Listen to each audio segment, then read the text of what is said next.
जय जगन्नाथ पिला माने समस्त को स्वागत जनाऊछि। आज वीडियो रे चतुर्थ श्रेणी नुआ साहित्य बहिर पाठ 3 नकली हीरा ए सुंदर चैप्टर को पढ़िबा बुझिबा एवं यार प्रश्न तो गुडी के मध्य आलोचना करनबा। तो प्रथमे पढ़िबा पुराना दिनर कथा अर्थात अनेक दिन तळर कथा बा पुराना दिनर कथा। कोरापुट रो जयपुर राज्य रे जणे राजा थिले। तो जणे राजा थिले से होचंती कोरापुट रो जयपुर राज्य रो बुझी परिलो। से जणे बुद्धिमान शासक थिले। कालक्रमे से बुढ़ा हो गले। तो से राजा कौन कले ना कालक्रमे अर्थात धीरे धीरे कौन हो गले बुढ़ा हो गले। निज पुओ को राजपद रे बसाइबा पई इच्छा कले। से जेहेतु पिला माने कोन बुढ़ा हो गले तेणु निजर पुओ को कौन कले राजपद रे बा राज सिंहासन रे बसाइबा पई इच्छा प्रकाश कले। तांको पुत्र को राज्य शासन रे सहायता करिबा पाई जणे ज्ञानी तथा बुद्धिमान परामर्शदाता खोजिबा को मनस्थ कले। तो से जेहेतु तांको पुओ को राजा करैबा पाई इच्छा कले तांको पुत्र को राज्य शासन रे सहायता करिबा पाई बा राज्य शासन रे सहायता करिबा पाई जणे ज्ञानी तथा बुद्धिमान परामर्शदाता खोजिबा को मनस्थ कले। के कले पिला माने राजा कले। कोन कले ना जणे ज्ञानी आ बुद्धिमान परामर्शदाता खोजिबा को मनस्थ कले जे कि तांको पुत्र को राज्य शासन रे सहायता करिवो। तो कारण राजा चाहुथिले तांको परे तांकर एकमात्र पुओ जणे लोकप्रिय राजा भाबरे ख्याति अर्जन करू। से चाहुथिले जे कोन तांको पुओ जणे लोकप्रिय राजा भाबरे कोन करिवे ना ख्याति अर्जन करू बोली कि सेथि पई से जणे ज्ञानी आ बुद्धिमान परामर्शदाता खोजुथिले। राज दरबार रे मंत्री और पारिषद वर्ग उपस्थित थांती। तो राज दरबार रे केउ माने अछंती ना मंत्री आ पारिषद वर्ग उपस्थित रही थांती। राजा समस्त को संबोधन करी पचारिले। राजा समस्त को कोन पचारिले संबोधन करी। तो एठी देखो राजा कोन कहउचंती। राजा कहउचंती जे मु तुम मानकु एक प्रश्न पचारिबा को चाहे। दया करी एहार स्पष्ट तथा ठीक उत्तर दियंतु। आपण माने कहंतु मु जणे ज्ञानी ओ सचोट राजा की। तो एई कथा राजा पचारुचंती मंत्री आ पारिषद वर्ग को कोन पचारुचंती जे मु जणे ज्ञानी आ सचोट राजा की। तो ए कथा पिला माने देखो राजा पचारुछंती बुझी परिलो।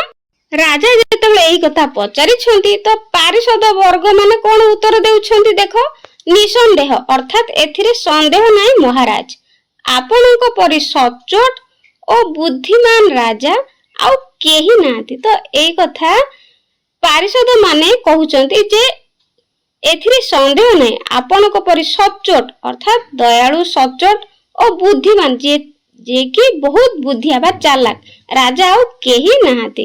तो ए कथा के पिला माने उत्तर देले ना पारिषद माने। तो पारिषद मानको कथा सुनी हैला तापर देखो राजा कोन कहले। राजा कहउचंदी आपण मानको उत्तर निमंते आपनको अनेक अनेक धन्यवाद। तो कोन कहले राजा कहउचंदी जे आपण माने जो ए उत्तर देले तो आपण मानको बहुत बहुत धन्यवाद। तापरे राजा पारिषद मानक उत्तर सुनी आनंदर उपहार स्वरूप समस्त को गोटे गोटे हीरा मोहर प्रदान कले। तो समस्त को कथा सुनी किरी खुशी हो गले। खुशी होई समस्त को गोटे गोटे उपहार देले। कौन उपहार देले ना गोटे गोटे हीरा मोहर बुझी परिलो। तो के मानकु देले पारिषद मानकु। तापर देखो कोन होला समस्ते कोन हले हीरा रो मोहर नै कि आनंदित होई गले। देखो केमती पिला माने सबु कोन करचंती खुशी हो जाउचंती। तापरे आगु को बढ़िबा।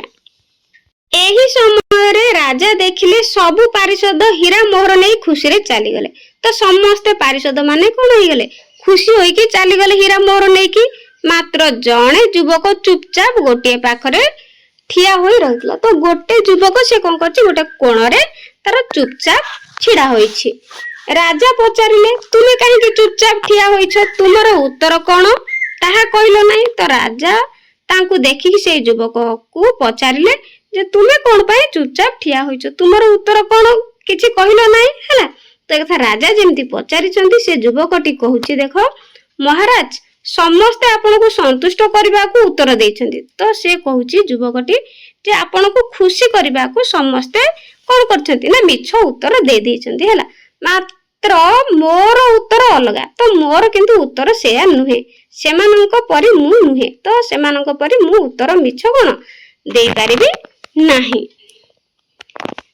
ତାପରେ ଦେଖ ରାଜା କହୁଛନ୍ତି ତୁମର ଉତ୍ତର ଅଲଗା ହେଲେ ବି ମୁଁ ଶୁଣିବି। ତ ରାଜା କହୁଛନ୍ତି ସେ ଯୁବକଟିକୁ ତମର ଯଦି ଅଲଗା ଉତ୍ତର ଅଛି ତ ମୁଁ ଶୁଣିବି, ତୁମେ ଆନନ୍ଦରେ ପ୍ରକାଶ କର, ତୁମେ ମତେ ଆନନ୍ଦରେ କଣ କୁହ। ତାପରେ ଯୁବକଟି କହୁଛି ମହାରାଜ ଆପଣ ବୁଦ୍ଧିମାନ ଓ ସଚ୍ଚୋଟ। ତ ଯୁବକଟି କହୁଛି ମହାରାଜ ଆପଣ ବୁଦ୍ଧିମାନ ଓ ସଚ୍ଚୋଟ ଅଟନ୍ତି, ଏଥିରେ ସନ୍ଦେହ ନାହିଁ, ଏଥିରେ କିଛି ବି ସନ୍ଦେହ ନାହିଁ। କିନ୍ତୁ ଆପଣଙ୍କ ଠାରୁ ଅଧିକ ବୁଦ୍ଧିମାନ ଓ ସଚ୍ଚୋଟ ରାଜା ମଧ୍ୟ ଅଛନ୍ତି। ସେ କହୁଛି ଯେ ଆପଣଙ୍କ ଠାରୁ ଆହୁରି ଅଧିକ ବୁଦ୍ଧିମାନ ଓ ସଚ୍ଚୋଟ ରାଜା ଅଛନ୍ତି, ସେମାନେ ମଧ୍ୟ ଆପଣଙ୍କଠୁ ଶ୍ରେଷ୍ଠ ରାଜା। ତ ସେମାନେ ଅଧିକ କଣ ଆପଣଙ୍କ ଠାରୁ ଶ୍ରେଷ୍ଠ ରାଜା ଅଟନ୍ତି ହେଲା। ତାପରେ ଦେଖ ରାଜା ଏହି କଥା ଶୁଣି ସାରିକି କଣ କଲେ ଦେଖ, ମୁଁ ତୁମ ଉତ୍ତର ଶୁଣି ବହୁତ ଖୁସି ହେଲି। ତ ରାଜା କହୁଛନ୍ତି ଯୁବକକୁ ମୁଁ ତୁମର କଥା ଶୁଣିକି କଣ ବହୁତ ଖୁସି ହେଲି, ତ ଏବେ ତୁମେ ହୀରା ନିଅ। ତ ଦେଖ ପିଲାମାନେ କେମିତି ରାଜା କଣ କରୁଛନ୍ତି, ହୀରାର ମୋହର ଦେଉଛନ୍ତି ସେଇ ଯୁବକଟିକୁ ଖୁସି ହୋଇକି ହେଲା। ତାପରେ ଦେଖ ତା ପରଦିନ କଣ ହେଲା ନା ରାଜା ଦରବାରରେ ବସିଥାନ୍ତି। ତ ରାଜା ତାଙ୍କର ରାଜ ଦରବାରରେ ବସିଛନ୍ତି। ପାରିଷଦ ମାନେ ଆସି କହିଲେ, ତ ସମସ୍ତେ ଯୋଉ ନେଇକି ଯାଇଥିଲେ ହୀରାର ମୋହର ସମସ୍ତେ ଆସି କହିଲେ, କଣ କହିଲେ ମହାରାଜ ଆମେ ଆପଣଙ୍କ ହୀରାକୁ ନେଇ ଜଣେ ହୀରା ଦୋକାନୀକୁ ଦେଖାଇବାରୁ ସେ ଯାଞ୍ଚ କରି କହିଲା କି ଏସବୁ ହୀରା ନକଲି ଅଟେ, ଆପଣ ଆମ ସହିତ ଏପରି କାହିଁକି କଲେ। ତ ରାଜା ଯେଉଁ ସବୁ ଉପହାର କାଲି ହୀରାର ମୋହର ଦେଇଥିଲେ ସେଗୁଡିକ ସବୁ ନକଲି ବୋଲି ପାରିଷଦ ମାନେ ଆସିକି ରାଜାଙ୍କ ଆଗରେ କହିଲେ। ତାପରେ ଆମ ସହିତ ଆପଣ ଏମିତି କାହିଁକି କଲେ ବୋଲି ମଧ୍ୟ ପ୍ରଶ୍ନ ପାରିଷଦ ମାନେ କାହାକୁ ପଚାରିଲେ ନା ରାଜାଙ୍କୁ ପଚାରିଲେ, ବୁଝିପାରିଲ। ତାପରେ ଆଗକୁ ଯିବା। ରାଜା ସବୁ ପାରିଷଦ ମାନଙ୍କ କଥା ଶୁଣି ସାରିକି କହିଲେ, କଣ କହିଲେ ଅପେକ୍ଷା କର, ତୁମର ସବୁ ପ୍ରଶ୍ନର ଉତ୍ତର ଦେଉଛି। ତ ତୁମ ମାନଙ୍କର ସବୁ ପ୍ରଶ୍ନର ଉତ୍ତର ଦେଉଛି, ତୁମେ ମାନେ ଅପେକ୍ଷା କର। ତୁମେ ମାନେ ସମସ୍ତେ ମତେ ସନ୍ତୁଷ୍ଟ କରିବା ପାଇଁ ଭୁଲ ଉତ୍ତର ଦେଇଛ। ତ ତୁମେ ମାନେ ମତେ ସନ୍ତୁଷ୍ଟ ବା ଖୁସି କରିବା ପାଇଁ ସବୁ ଭୁଲ ଉତ୍ତର ଦେଇଛ, ସେଥିପାଇଁ ତୁମକୁ ନକଲି ହୀରା ଦିଆଯାଇଛି। ତ ରାଜା ବୁଝେଇଦେଲେ ଯେ ତୁମେ ମାନେ ସବୁ ମିଛ ଉତ୍ତର ଦେଇଛ ମତେ ଖୁସି କରିବା ପାଇଁ, ତେଣୁ ତୁମ ମାନଙ୍କୁ ଏହି ନକଲି ହୀରା ଦିଆଯାଇଛି। କିନ୍ତୁ ଏହି ଯୁବକ ମୋ ପ୍ରଶ୍ନର ଉପଯୁକ୍ତ ଉତ୍ତର ଦେଇଥିବାରୁ ତାହାକୁ ଅସଲି ହୀରା ଦେଇଛି। କିନ୍ତୁ ଏଇ ଯୋଉ ଯୁବକ ଜଣକ ଅଛନ୍ତି, ତ ସେ କଣ କରିଛନ୍ତି ନା ସଠିକ ବା ଠିକ ଉତ୍ତର ଦେଇଥିବାରୁ, ଅସଲ ଉତ୍ତର ଦେଇଥିବାରୁ ମୁଁ ତାଙ୍କୁ କଣ କରିଛି ଅସଲି ହୀରା ମୋହର ଦେଇଛି। ତ ଏଇ କଥା ରାଜା ପାରିଷଦ ବର୍ଗଙ୍କୁ କହିଲେ। ତାପରେ କହିଲେ ରାଜା ସମସ୍ତେ ଜାଣି ରଖ, ମୋ ଅନ୍ତେ ମୋ ପୁତ୍ରର ମୁଖ୍ୟ ପରାମର୍ଶଦାତା ଭାବେ ଏହି ଯୁବକ ନିଯୁକ୍ତ ହେବେ। ତ ରାଜା କହୁଛନ୍ତି ଏଇ ଯୁବକ ଜଣକ କଣ ମୋ ପୁତ୍ରର ମୁଖ୍ୟ ପରାମର୍ଶଦାତା ଭାବରେ ନିଯୁକ୍ତ ହେବେ। ତାପରେ ସମସ୍ତେ ଶୁଣିକି କହୁଛନ୍ତି, କଣ କହୁଛନ୍ତି ଦେଖ, କ୍ଷମା କରନ୍ତୁ ମହାରାଜ, ଆମର ବଡ ଭୁଲ ହେଇଗଲା, ଭବିଷ୍ୟତରେ ଏପରି ଭୁଲ କେବେ କରିବୁ ନାହିଁ। ତ ସବୁ ପାରିଷଦ ମାନେ ଏଇ କଥା ଶୁଣିକି କହୁଛନ୍ତି ଆମକୁ କ୍ଷମା କରିଦିଅନ୍ତୁ ମହାରାଜ, ଆମର ବଡ ଭୁଲ ହେଇଗଲା, ଭବିଷ୍ୟତରେ ଆଉ ଆମେ ଏପରି ଭୁଲ କେବେ ବି କରିବୁ ନାହିଁ।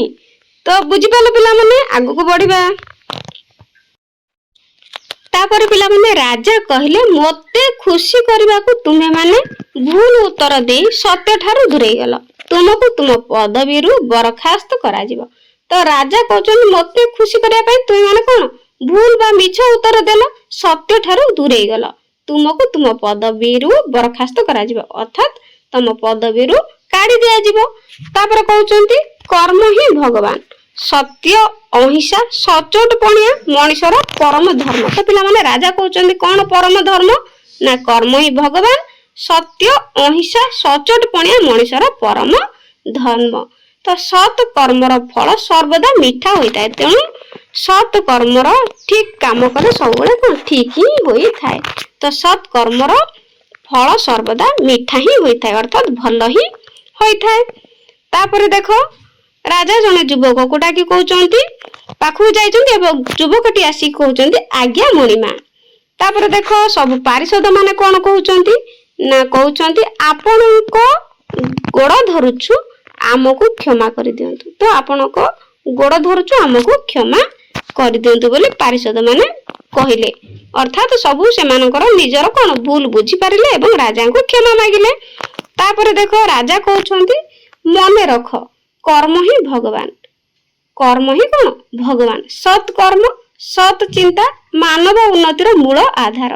तो मानव उन्नतिर मूल आधार कौन सत कर्म सत चिंता सचोट पणिया होउची मानविकता। तो पिला माने सब बेले सत पथरे जीवा होउची मानविकता बा मनुष्यर कौन मानविकता। तोषामोद करबा अनुचित। तुम्भମାନଙ୍କର प्रत्येक कार्य प्रजा मानक पई हित हेबा उचित। तो राजा मानकर प्रधान कार्य कौन हेबा उचित ना प्रजा मानकर हित पई हेबा उचित। राजांकर प्रत्येक कार्य प्रजा मानकर हित पई हेबा उचित बोली राजा ए कथा समस्त को बुझाई देले।